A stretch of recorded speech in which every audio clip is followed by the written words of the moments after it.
It's great to be here, especially on Sustainability Day. I was reading the news yesterday and I was excited to see even the CIA is getting into it. They actually issued a press release saying that all the documents they shred, they use to generate heat for the CIA building. It's fun to see how many people get into days like this. It's great to have people here interested in sustainability, but what I'm going to talk about is the hard part of sustainability, and there's probably a dozen things I want to cover with you as I talk about that. You know, talk about sustainability is usually pretty easy, and a lot of people talk about it. Getting things done is much, much harder. I heard after the concert here for the Sustainability and Arts Festival Thursday night, there wasn't really a sustainable cleanup after the event. And that's what I mean by the reality of achieving sustainability. It takes a lot more than good intentions. It takes a lot of effort. It takes a lot of serious work to make that happen.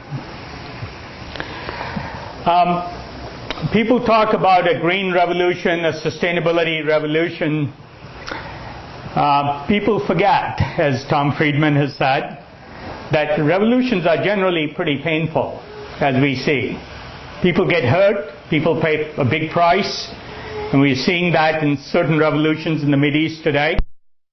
The same is true in our business, in the business of sustainability.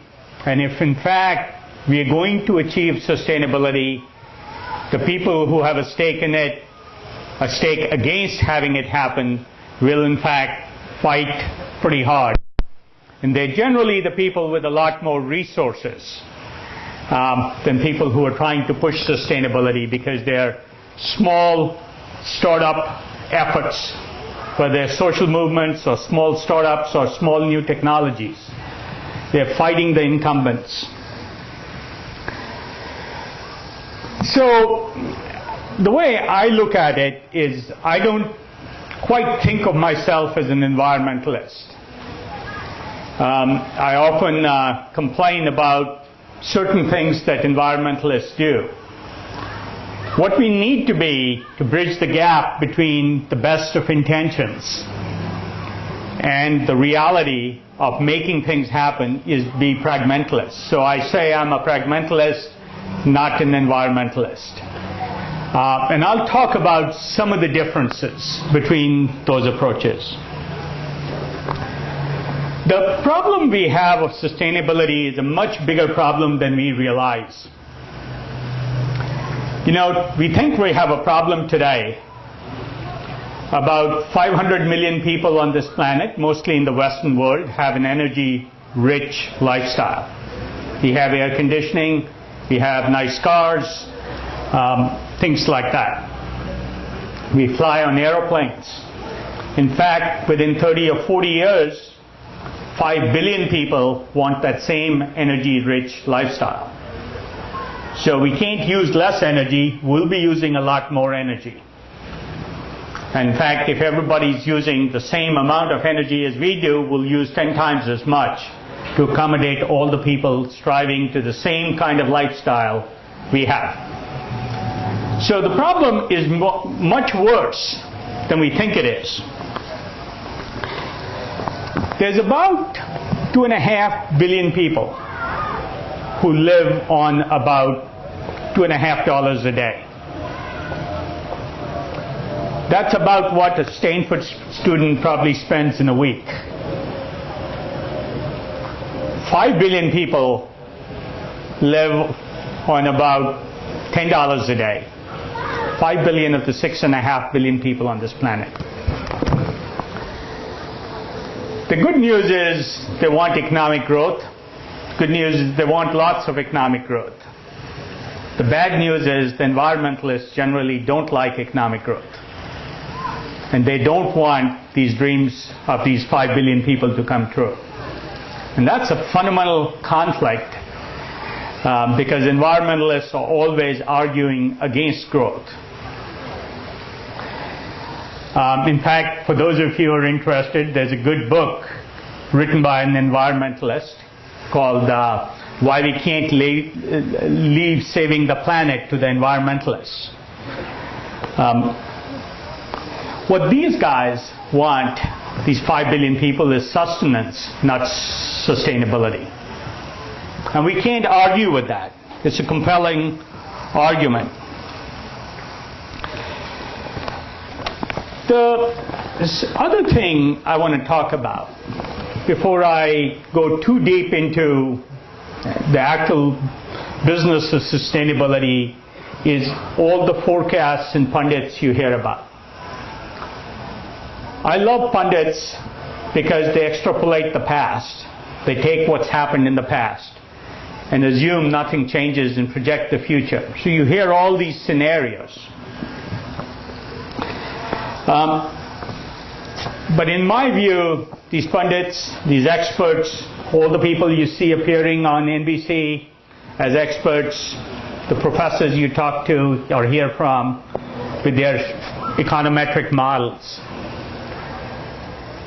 generally assume a very static world. And the world isn't very static. So,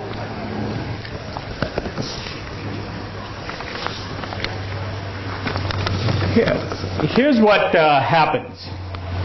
One of the important messages I want to give you today is to not pay attention to these experts. All those forecasts, you hear about what's going to happen. So let me tell you about a funny study that Professor Tetlock at UC Berkeley did. He decided to follow experts. He followed 250 experts across 20 years in about 80,000 separate forecasts. What he discovered after about 20 years of this and fairly rigorous statistical analysis, and all of you should take statistics, that the average accuracy of experts was about the same as dart-throwing monkeys. That was the net conclusion of 20 years of research. And so, when experts tell you what's going to happen, the most important thing to do is ignore it and to invent your own future. You invent your own reality. Inventing a new future, especially with the help of technology, and I'll talk about that a bit more, is the only way we bridge the gap of not being able to afford the consequences, the environmental consequences of the energy use of 500 million people, and stretch it to meeting the needs of 5 billion people and still meeting our environmental needs. In fact, technology, I believe, is the only lever we have. It's not a sufficient lever because we need the right policies, but it is the only large lever to bridge that gap. So let me go on and talk about sustainability first. How am I doing for time? The first thing I learned looking at this, and I've been looking at it for well over a decade now, that the most important principle in sustainability is economic gravity. Just like objects on our planet don't defy the laws of gravity, no effort in sustainability can defy the laws of economic gravity in scale. Which means those 5 billion people who can barely afford much will not buy stuff that's more expensive. And most environmentalists forget that. The second thing I want to say is that the things you hear about, solar and wind, are not sufficient. In fact, they're mostly immaterial. If we had 10 times the amount of solar that we have today, 1,000% growth, if we had 10 times the amount of wind we have, they'd still be largely immaterial. So, we have to talk about the 80% that's the hard part, not the 10 or 20% that's easy. I can easily see solar growing from 0.5% of the world's energy to 5%, but does that matter? And the reason it won't grow more is because it's expensive. Because it doesn't give a rate of return to anybody who invests in it. They don't get their money back fast. And we all know we live in a world where people don't like putting money out now and taking a long time to get paid back. So let me give you some examples of this example of economic gravity. I apply what I call the Chindia test to any technology that shows up, which is, will the average person in India or China buy this technology? Because if they won't, it won't scale. You know, it's easy for those of us living in San Francisco or Germany, or at least the 5 or 10% of us living in San Francisco or Germany who can afford technologies and willing to pay more for our conscience to adapt these technologies.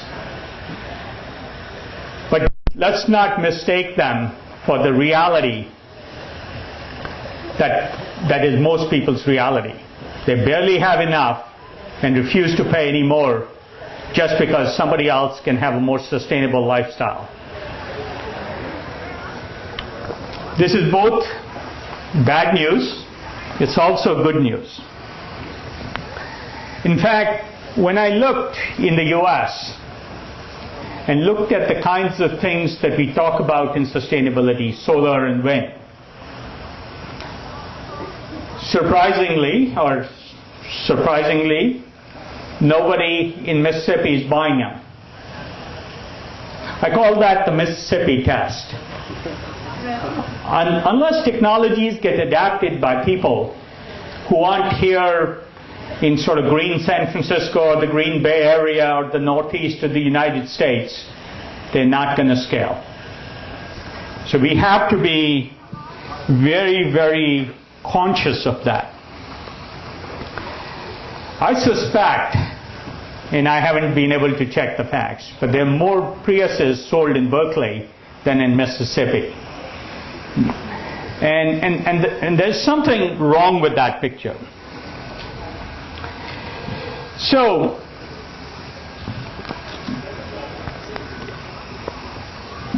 the basic principle of if it's not economic, it doesn't scale applies. The basic principle of being pragmatic about these, being pragmatalists, not environmentalists, applies. And unfortunately, when I heard a talk by the CEO of Exxon a few years ago, he said the following in front of a Senate hearing.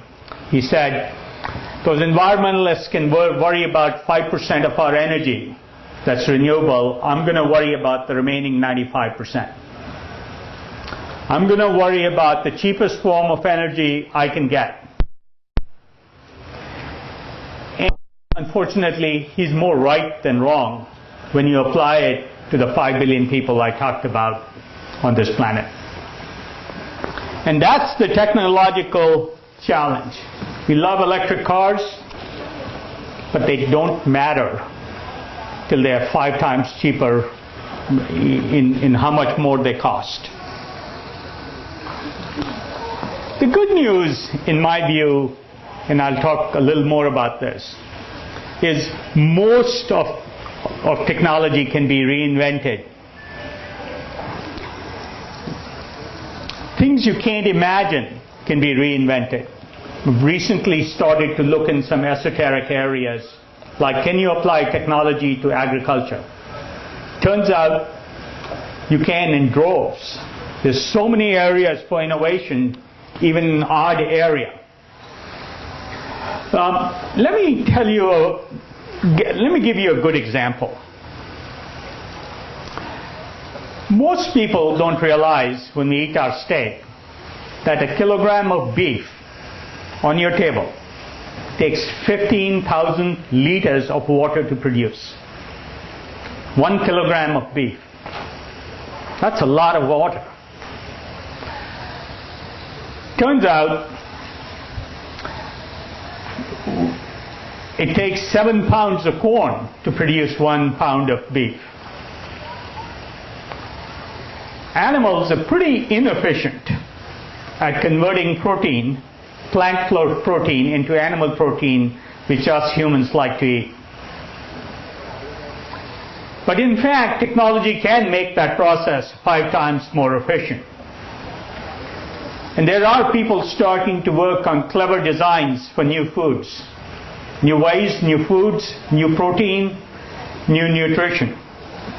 In fact, what our system of agriculture was built on, which was lots of calories, is no longer a problem on this planet. In fact, we have the reverse problem of too many calories and not enough nutrition. So, we can in fact reinvent agriculture. We can in fact reinvent how we farm and produce stuff. I've been very intrigued with the simple idea, what if plants were tolerant of salt water? Suddenly, a lot more land would be available to produce food. Now that's just a bit of genetic engineering that people are working on. And so that's what I mean by technology being a huge resource multiplier. Having given you all the bad news of how many more people want energy-rich lifestyles and food-rich lifestyles, the good news is that in fact we have all the tools, especially if more of you will do technology and help with this problem. So let me talk about environmentalists for a bit. I've generally found they do a very, very good job of finding problems, defining problems, and in fact, surfacing problems. They do a relatively poor job of defining solutions to problems. So, I find often they get in the way of solutions because they're too idealistic. They're not pragmatalists. They're not pragmatic.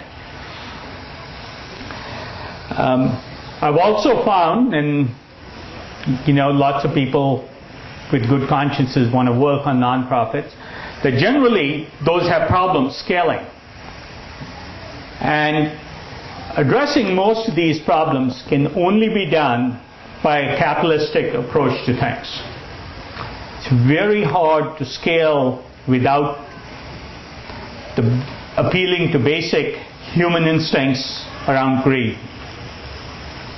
Fortunately, I believe the problem can be framed where people can be motivated to solve these problems in their own self-interest, which is the fundamental premise of capitalism, especially if you put enough checks and balances on that capitalism.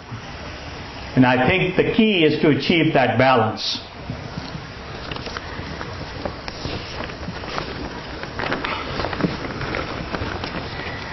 I have another pet peeve with environmentalists. You see, I have a lot of friends who are environmentalists and I get along very well with them. But I find they're seldom realistic. And I find people generally interested in sustainability get more prone to fashion, or susceptible to fashion, I should say. I recently saw an ad for eco bikinis. Now, small bikinis may be nice, but there's nothing eco about them. I saw an ad for sustainable tar sands that Shell actually put out. A real ad. I'd be embarrassed to put that ad out. So at both extremes, you see all these silly fashion statements getting on the bandwagon. Many of you who care about sustainability probably care about things like organic food. Let me give you some statistics. Organic milk requires almost twice the amount of land that ordinary milk does. It releases 20% more greenhouse gases, releases 60% more nutrients into the water. Organic tomatoes require twice the energy that normal tomatoes do. And this is studied by the UK Department of Environment. So, being pragmatic about this is important. I already talked about the amount of water beef takes to produce. So when I hear people talk about taking shorter showers to be environmental, I say just become a vegetarian. That's going to have 2 orders of magnitude more effect than taking a shorter shower. Somebody likes that. Now, some people have other reasons not to take showers, but we won't go into that.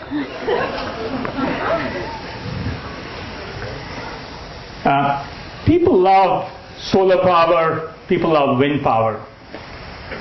They forget that what they love more than solar power and wind power is watching their favorite TV show or NFL game when the sun isn't shining or the wind isn't blowing. And when you worry about the infrastructure of a society or a city, you have to make sure that you have power all the time. And you can't be impractical about it. I suspect some of you here own a Prius. Now, if Prius is a fashion statement, go for it. It's no different than an expensive pair of jeans. But if you're going to pay $5,000 more for a Prius to be more sustainable and have less carbon emissions, I can tell you that painting your roof white of your home will save just about as much carbon over 10 years as a Prius will. This only costs a few $100s on a Saturday afternoon. So we have to be realistic about what we push and pragmatic and separate the fashion. My favorite is Sheryl Crow, who says, well, we should only use 1 sheet of toilet paper when going to the lift. I'm sorry, if everybody switched from using 2 sheets to 1 sheet, I don't think it'll save the planet or even make a noticeable difference. I have a real beef with sort of these fashion statements. My favorite is a group in Australia that's pushing kangaroo meat instead of cattle beef because it emits 20% to have kangaroo meat.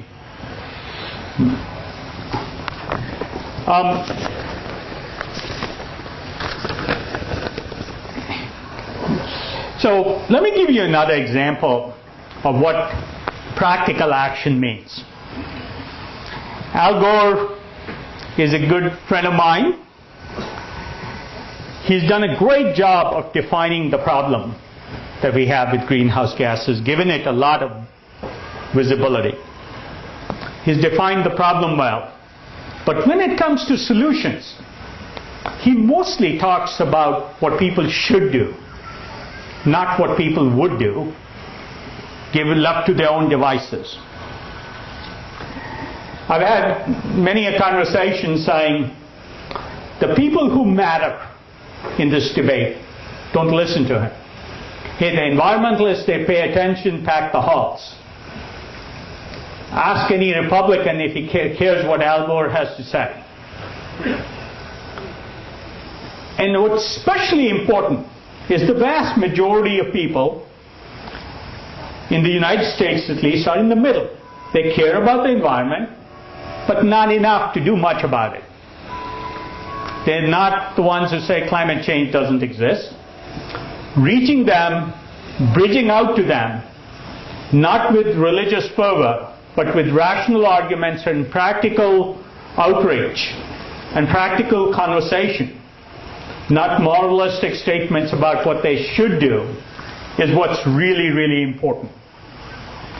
Creating that bridge is more important than creating the edges of either the complete sustainability bigot or the climate change doesn't exist bigot. In fact, those two extremes almost don't matter in the debate. Everybody already knows where they stand.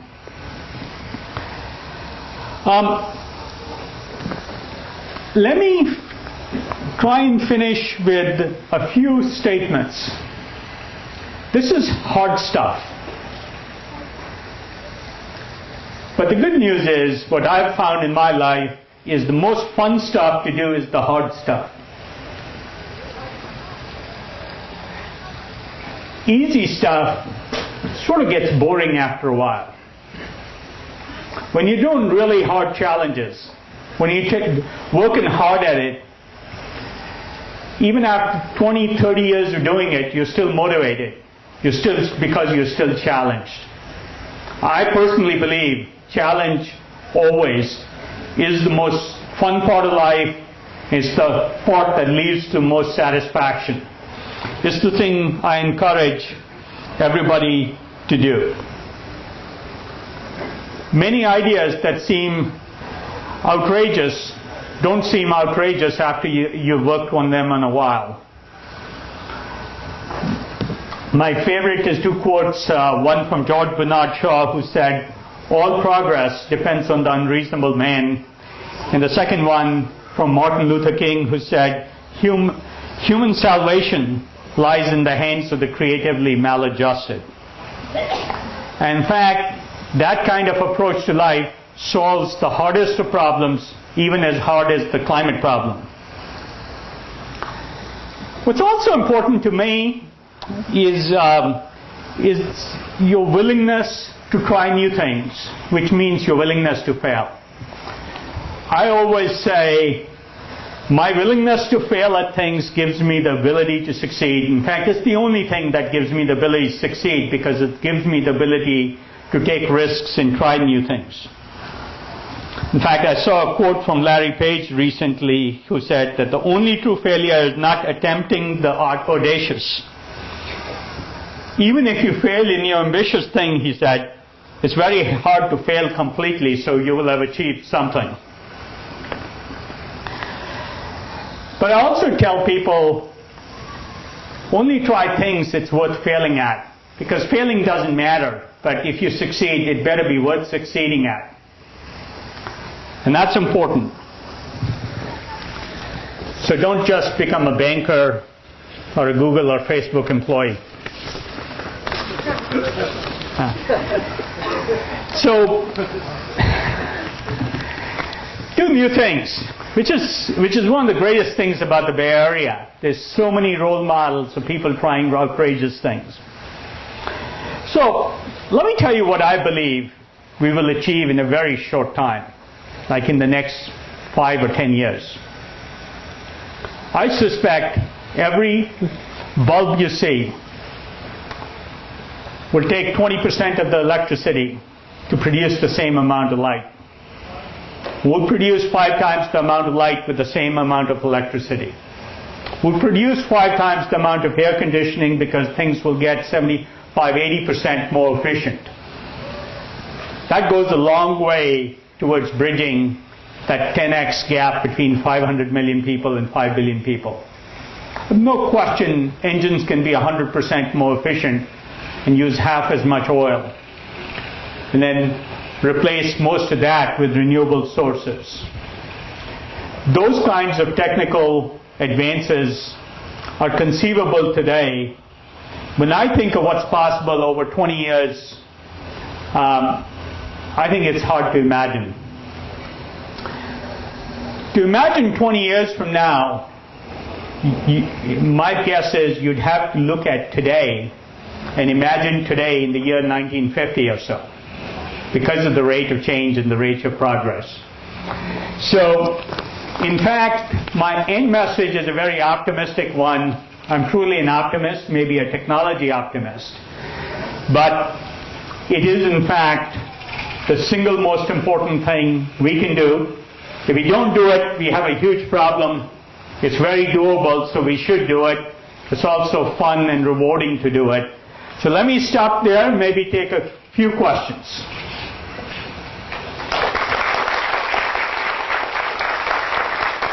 Question in the back there?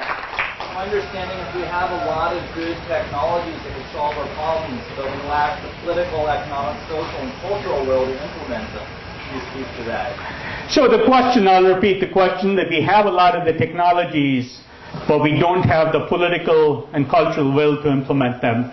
I actually don't believe that's true. We do have a lot of technologies. Most of them are not economic yet. When a technology becomes economic, it gets widely adopted. And frankly, nobody was working on energy technologies till as recently as 3-4 years ago. And so they are relatively new, immature. They will get economic. And as much as I argue against uneconomic technologies, there is a case to be made that those of us, the 5% of San Franciscans I talked about, who are early adapters, will let technologies get down the cost curve and motivate those technologists and entrepreneurs to invent yet better technologies. So there is a motivation factor. But I don't believe replacement EVs are not economic today. LED lights are not economic today. Solar panels are not economic today. If you look at what people use as metrics of economics today. Can I just follow up on that? Sure. I think part of the economics is the very heavy subsidization of the current ways things are done. I think perhaps without the military dollars, without the road infrastructure paid for by all of us, gasoline would be more expensive, road transportation would be more expensive, these other things would make more sense. Yeah, so let me repeat the question, a follow-up question, which was, many things have large subsidies that exist today. And in fact, that's true. So when I say be pragmatic, I mean the following. We have to compete despite those built-in subsidies. Some of them are subsidies, some of those are fully amortized technologies that got other benefits. The government built the roads so automobiles can travel more cheaply. That's an example of an indirect subsidy. But if you build public transportation today, it becomes too expensive. But by and large, a pragmatic approach is incumbents, whether they're Exxon or General Motors, will take advantage of the position they're in, and we have to acknowledge that and still beat them on cost and performance. Yes. What can an economist do to push forward to bring about economic efficiency? What can an economist do to bring about efficiency? Get a job in technology.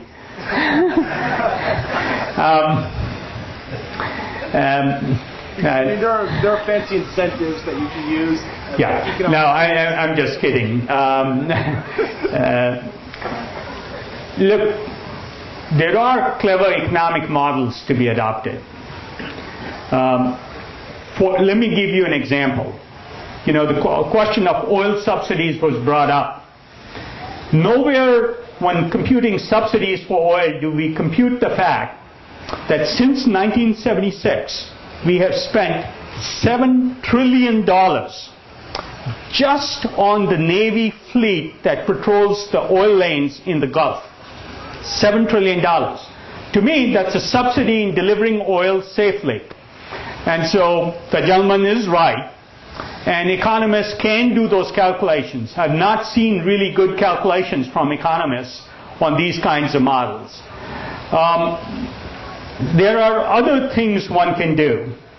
Come up with better economic models that both meet good economic principles but also meet pragmatic principles.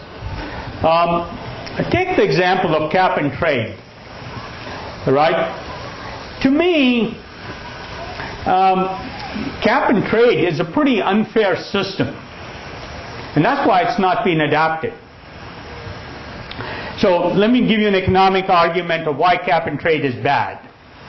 Cap and trade says we in the Western world had very high growth, used lots of oil and coal to get that growth. We're in a pretty good place with $40,000 per person GDP per capita income. And those of you who are at $3,000 per capita income have to use all renewable technologies and very expensive technologies to achieve that growth. Now that's a bad economic argument. A good economic argument is if you invest in energy saving technologies, your economy will be more energy efficient, hence it will be more competitive globally. So instead of doing cap and trade in absolute carbon emissions, let's measure carbon emissions per dollar of GDP. I won't go into the details, but there's lots of clever structures that can be achieved even to contribute to the debate in a healthy way. Yes? So in terms of the federal policy, as cap and trade's dead, and so a group got together last summer of business titans, including Bill Gates and John Doerr and Chad Holliday, and they came out and they said, what we need to focus on is making clean energy cheap, driving innovation like you're talking about, and that's going to require increasing federal investment in energy research and development by at least $10 billion up to around the scale of $15 to $16 billion annually. Is that an agenda you would support in terms of federal policy going forward? Yeah, that's so the question is, would I support an agenda that some people have put together a group to talk about much larger investments in clean energy? It's an agenda I absolutely support. But the pragmatic side of me says in this budget cutting environment, it's not going to happen. That's what I mean by being a pragmatalist instead of an environmentalist. So I take the following alternative approach. I always support it. I sign those letters. I always speak about it. Whenever I talk to any politician, I encourage them to do this, but I don't count on it. What do? I invest in technology. I invest in technology in a different kind of way. Now, if you're just an investor, you invest in the next improvement in solar cells. So you take a little bit of risk and get a better technology. That's one kind of investment. I've personally chosen to do a different kind of technology investment. This is where that principle I talked about, where, hey, you don't mind failing, but if you succeed, it should be something that's worth succeeding at. So let me give you an example. Could I design a better engine that has 10% more mileage for your car? Absolutely. It'd be a low-risk technology investment. And I'd probably succeed at it a little sooner, a little later. That depends on how good the people are. But 10% doesn't matter. Now, 50 or 75% or 100% matters. Now, if I invest in a technology, an engine technology like that, I'm 90% likely to fail because it's much harder technical problems. But that's what I want to invest in, because if it succeeds, even if there's only a 10% chance, it matters. I talked about the fact that LED light bulbs aren't expensive. You can go buy an LED light bulb. It's $75. Now, how many people are going to replace every bulb in their house with a $75 light bulb? So what we did is threw away all the LED technology and said, we'll invent a new technology, starting with a new substrate, a new material to build those LEDs on. Now, people said, lots of problems, you're going to fail. I said, fine. It's okay to fail. But if we succeed, that light bulb will save more electricity in the very first year than it costs to buy. And then everybody will buy it. And that's the kind of technology bet I want to make, and I think more people should make. I call those black swan technologies. Technologies that make economic sense no matter what policy does, what regulation does, whether we have carbon caps or not. And it can be done. Other questions? Yes, and then I'll go over there. So do you see VCs in the clean tech space shifting to this almost social manufacturing sort of model? So the question is, do I see venture capitalists shifting to this model? No.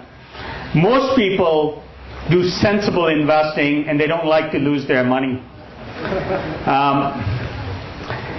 As a good economist will tell you, if most people are doing sensible things, there's plenty of space left for risk takers, and there's pretty good economics for risk takers if you have a little bit of guts.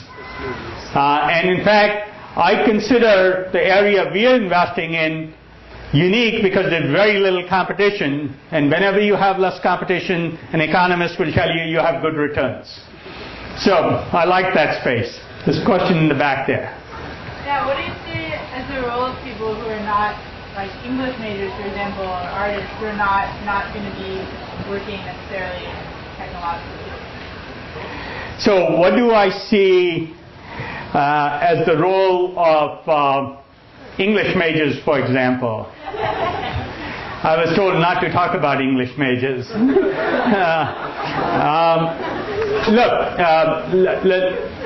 Look, a contribution that can be made is being an early adapter, because it gets people started, gets more interest going. There are a lot of things you can do, even as an English major.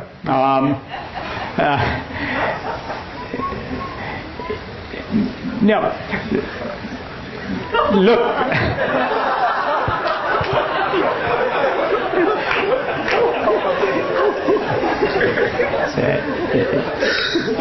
Look, communicating, let me be serious about this. Communicating about these technologies is an important part. Messaging is very important. And in fact, let me talk about sort of a non-technical thing that's very important. Most human beings are pattern recognizers. They're not rational beings. I'll tell you I won't tell you my favorite story on this. It's about Yale students. So, but technical people are very bad at communicating with people who are not rational. Engineers like engineering arguments, rational arguments. In fact, most people don't understand rational arguments. They behave emotionally. And people on the art side, on the English side, in the literature side, are better at empathy, which is a big part of communication. And I think communicating those messages are important. And in fact, technology is an absolute enabler. You absolutely need those breakthroughs. Without that, you have nothing. But once you have that, it still needs to be disseminated. Message, disseminated, delivered, and there's a lot to be done. Yes? Do you see there being any sort of big disruptive changes in the solar industry, or do you think it's going to continue as it currently is with just slow cost cutting and improvement in processes? So I think most efforts on the solar industry are incremental and mostly uninteresting. There are a few radical efforts, and if one of them succeeds, in fact I'd like to say when one of them succeeds, because there are always people in the fringe who do the most interesting things. Remember what Martin Luther King said, the creatively maladjusted. Even in technology, there's the creatively maladjusted on the extreme edges. And they cause most of the changes. And they will keep attempting things more radical. They may have a 90% chance of failure, but when they succeed, because enough people will attempt it, we'll see disruptive changes. So we'll see a step behavior. Yes? So you're saying that it's disruptive technologies are just incremental that are going to save us. But what makes you so optimistic about our ability to discover those technologies? So this is disruptive, it's kind of really hard to predict, and so where does your optimism come from? So the question is, why am I optimistic about these disruptive technologies? What I like to say, if you're a hockey fan, how do you score more goals, more shots on goal? That's what you do. You take lots and lots of shots, and then hope the puck sneaks in once in a while. I like to say that improbable is not unimportant. And when I look at the choice between lots of improbable shots on goal and a few incremental shots, the sensible investing paradigm, I'm almost certain that some improbable, the most improbables will fail. The only likelihood of success is some improbable. I like to say, if it took 10,000 technology efforts, and we had 10,000 dot-com startups here in the last 15 years, you only need a Google and a Facebook to completely change the landscape.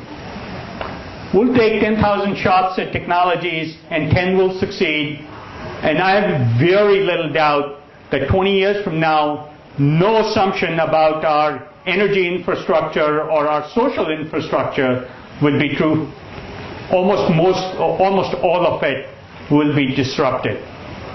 Because the improbable is not unimportant. In fact, the most likely winner is some improbable. You just don't know which one. Yes? So by 2048, our fisheries are going to collapse. And so technology is an area that actually improves or actually hurts fisheries more than helps. Now, there have been special management practices by economists that have been put into place. Now, what would you say about something where technology isn't like the traditional economic drive that you usually see in other sustainable initiatives? So let me try and repeat the question. I didn't follow all of it. The question is, technology, our fisheries, for example, are going to collapse. Technology helps that. The important thing to remember about technology is a tool. Technology doesn't have intent. Human beings have intent, and you can use any tool for good or bad. I can definitely radar scan fish schools and deplete them faster. I can definitely turn nuclear energy into a nuclear bomb. So I can use technology with bad intent, but you can also use technology with good intent. I was talking about organic farming. The same is true of local foods. Local foods are ecologically much less sound. And in fact, there's a book called Just Food that talks about the fact that, in fact, farmed fish may actually be better than natural fish. Just get the book and read it. That we can, in fact, do these things well. This is where communication and English majors actually do become important, because we appeal to psychology. We need to communicate the right messages and develop the right intent. Thank you all very much.